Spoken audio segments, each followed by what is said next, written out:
আসসালামু আলাইকুম। আপনারা সবাই কেমন আছেন? আশা করি আল্লাহর রহমতে ভালো আছেন। আজকে আমাদের বাসা থেকে আমার সকালটা শুরু করলাম। সকালে দেখলাম আমাদের আশেপাশের গাছগুলো অনেক সুন্দর লাগছিল, তাই আপনাদের জন্য একটু ভিডিও করে নিলাম। আকাশটা পুরা পরিষ্কার ছিল। এরপর আমি বাসার ভিতরে রুমের ভিতরে গিয়ে দেখলাম আম্মু মাছ রান্না করছে, পাবদা মাছ রান্না করছে।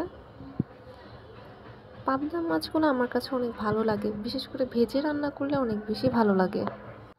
আপনাদের কাছে কেমন লাগে আমাকে অবশ্যই কমেন্ট করে জানাবেন।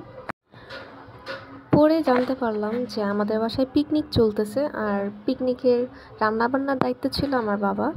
তা আমি উপরে চিলেকোঠা চলে গেলাম রান্নাবান্না দেখতে, যে কিভাবে রান্না করছে। পরে দেখেছি যে খিচুড়ি রান্না করছিল, পাতলা খিচুড়ি যেটা আমরা বলি। সাথে কিছু চিকেন দেওয়া ছিল, খুব মজা হয়েছিল, আমরা অনেক মজা করে খেয়েছিলাম। এই যে প্রথমেই টেস্ট করার জন্য আমি কিছুটা প্লেটে তুলে নিই। খাওয়া দাওয়া শেষ করে আমরা সন্ধ্যায় বেরিয়ে গিয়েছিলাম। আমি, আমার ফ্রেন্ড আর হাজব্যান্ড তিনজনে মিলে আমরা চুই গোস্ত খেতে গিয়েছিলাম, সিরাজ চুই গোস্তের। আমার কাছে সবচেয়ে বেস্ট চুই গোস্ত লাগে হচ্ছে সিরাজ চুই গোস্তের, যেটার টেস্ট অসাধারণ, জাস্ট বলার বাহিরে। আমরা ওয়ারি ব্রাঞ্চেরটাই গিয়েছিলাম, যে বর্তমানে রিক্সা করে যাচ্ছিলাম ওয়ারির দিকে। ওয়ারি এত জমজমাট এলাকা যা বলার বাহিরে। এ তো আমরা সিরাজ চৌগোস্তে পৌঁছে গিয়েছি। এখন ভাড়াটারা কমপ্লিট করে আমরা উপরে উঠতেছিলাম।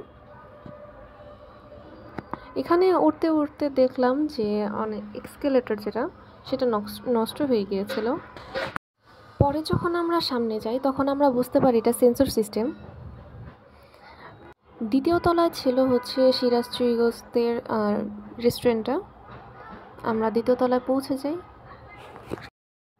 ভিতরে ঢোকার পরে হচ্ছে ওয়েটাররা আমাদের ওয়েলকাম করে। এরপর আমরা ফ্রেশ হওয়ার জন্য ওয়াশরুমে চলে যাই, হাত মুখ ধুয়ে আর কি একেবারে খেতে বসবো এই কারণে। ইন্টেরিয়রটা মোটামুটি লেগেছে, এটার থেকে বেটার ছিল হচ্ছে খিলগাঁও ব্রাঞ্চে এটা খুব সুন্দর ইন্টেরিয়র ছিল। আর এই ওয়ারি ব্রাঞ্চে এটা মানুষ তেমন ভিড়ও ছিল না। ভিড় না থাকার কারণে আমরা আমাদের মন মতো সিটে বসে পড়ি। এরপর হচ্ছে ওয়েটার আমাদের দুইটা চুজ করতে বলে, খাসির চুইগোস্ত না গরুর চুইগোস্ত। ফার্স্টে আমার ফ্রেন্ড যেটা আসছিল আমাদের সাথে, সে খাসির চুইগোস্ত সিলেক্ট করে। তো আমাদের দেখাচ্ছিল কোন পিসটা নেবে। শেষ মুহূর্তে সে এসে একটা সিলেক্ট করতে পারে, এই মাংসটা সে নিয়েছিল। সাথে ঝোল আর 3-4 পিসের মতো হচ্ছে রসুন দিয়েছিল, আর 1-2 পিস চুই দিয়েছিল। পরবর্তীতে আমি আর আমার হাজব্যান্ডও খাসির মাংস সিলেক্ট করি, কারণ প্রতিবারই আমাদের গরুটা খাওয়া হয়, খাসিটা একবারও টেস্ট করা হয়নি। যেহেতু আমরা তিনজন বসেছি, চিন্তা করেছি একই রকম খাবার খাবো, তাই তিনজনই আমরা খাসির মাংস সিলেক্ট করি।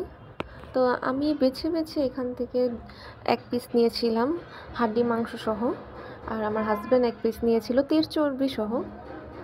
আর এই যে ভাতের অ্যামাউন্ট বিভিন্ন সুন্দর করে সাজিয়ে দিয়েছিল, যেটা আমার কাছে খুব ভালো লেগেছিল। সাথে আমরা মরিচ পেঁয়াজের ভর্তা আর ডালের ভর্তা নিয়েছিলাম। চাটনিও তারা সার্ভ করেছিল, কিন্তু আমরা চাটনিটা খাইনি।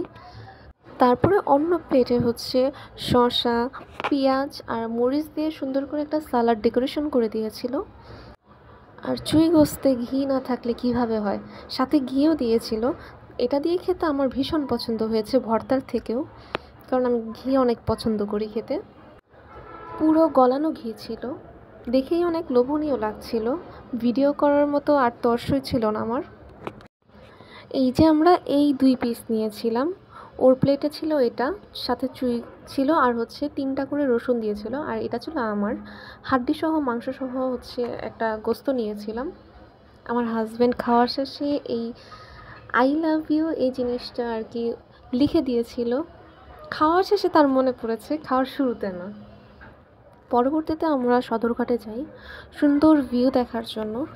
আমার ফ্রেন্ড সে সদরঘাটের লঞ্চ আর কি সবসময় দেখেনি, তাই তার খুব ইচ্ছা জাগছিল সে লঞ্চ দেখবে।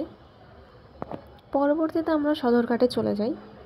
এরপরে এখানে আমরা কিনারে যে বসার স্পেসটা আছে ওখানে বসে বসে আমরা সদরঘাট থেকে লঞ্চ ছাড়ার ছবিগুলো দেখছিলাম বা মুহূর্তগুলো উপভোগ করছিলাম। এই যে একটা লঞ্চ ছাড়ছিল, অনেক সুন্দর লাগে রাতের বেলা যখন লাইটিং করা থাকে, সব পুরা চারপাশটা আলোকিত হয়ে যায়। আমাদেরও মন চাচ্ছিল আমরাও যাই, কিন্তু আমরা কোথায় যাব? আমাদের দূর দূরান্তের কোনো আত্মীয় স্বজনদের বাসা নেই যে আমরা যাব। তাই আমরা আর কি করব, বসে বসে উপভোগ করতেছিলাম আর বাদাম খাচ্ছিলাম। তখন রাত আনুমানিক কয়টার মতো বাজে, 10টার মতো বাজে। আমরা ওখানে 1 ঘন্টা প্লাস থেকেছিলাম। কিছুক্ষণের মধ্যে আমরা বাসায় রওনা দিব, কারণ অনেক রাত হয়ে যাচ্ছিল। আবার বাসায় গিয়ে আমার রান্না বান্না আছে। বাসায় গিয়েই আর কি আমি রান্নাটা শুরু করে দিই। আমি খুব সিম্পল একটা রান্না করতে চেষ্টা করেছিলাম, যেহেতু আমি মুরগি লাভার, আমি মুরগি খেতে খুব পছন্দ করি। তাই আমি চিন্তা করলাম যেহেতু বাসায় অল্প একটু মাংস আছে, তাই আমি মাংসটা রান্না করি। খুব একটা আহামরি ঝামেলার মধ্যে আমি যাচ্ছিলাম না। মাংস টমেটো দিয়ে ভুনা করার চিন্তা করেছিলাম। প্রথমে মাংসগুলো ভেজে নিচ্ছিলাম, হালকা করে ভেজে উঠিয়ে নিলাম। এরপরে হচ্ছে আমি পেঁয়াজ, কাঁচামরিচ নিয়ে নিচ্ছিলাম। হালকা ভাজা হয়ে গেলে পরে পানি দিয়ে আর কি আমি যেভাবে রান্না করে আদা রসুন বাটা, বিভিন্ন ধরনের মশলা আর যা যা আছে, হলুদ, মরিচ, জিরা, ধনিয়া, এগুলো সব কিছু দিয়ে একবারে কষিয়ে নিচ্ছিলাম। পরে কষাতে কষাতে মনে পড়লো যে আমি এলাচ দিতে ভুলে গিয়েছি, আর লবণটা দিতে। পরে লবণ আর এলাচটা আমি দিয়ে দিয়েছিলাম, কারণ মুরগির মাংস হোক আর গরুর মাংস হোক, যে কোনো মাংসেই এলাচ দারচিনি না দিলে খুব একটা ফ্লেভার আহামরি ভালো লাগে না আমার কাছে পার্সোনালি। কার কাছে কেমন তা জানি না, সবার কাছে সবার টেস্ট একরকম হবে এটাও না। আমার কাছে দারুচিনি এলাচি দিয়ে খেতে অনেক ভালো লাগে। পরে ফ্রোজেন টমেটো দিয়ে দিলাম। আমি এই শীতকালে হচ্ছে ফ্রোজেন করা টমেটো, ফ্রোজেন করা ফুলকপি, বিভিন্ন ধরনের অল্প অল্প করে শাকসবজি ফ্রোজেন করে নিয়েছিলাম, কারণ টমেটো এইসবের দাম যেই থাকে সারা বছর, বর্তমানে শীতেই আর কি কম থাকে এসবের জিনিসপত্রের। টমেটোটা হালকা গলে আসলে তখন হচ্ছে আমি মাংসটা দিয়ে দিচ্ছি। মাংস নিয়ে কষিয়ে নিচ্ছিলাম হালকা করে, এরপরে পানি দিয়ে দিব। আমার আর ভালো লাগছিল না, কারণ আমি আর সারাদিন অনেক জার্নি করেছি, অনেক ঘোরাফেরা করার পরে আর বাসায় এসে রান্না করতে মন চায় না। এই যে সুন্দর মতো পানি দেওয়া হয়েছে, পানি দিয়ে সুন্দর মতো বলক উঠিয়ে নিয়েছিলাম। আর লবণ চেক করছিলাম যে লবণ ঠিক আছে কিনা, যদি না ঠিক থাকে তাহলে আরেকটু লবণ দিয়ে নিব। এটাই হলো তরকারির ফাইনাল লুক। আল্লাহ হাফিজ।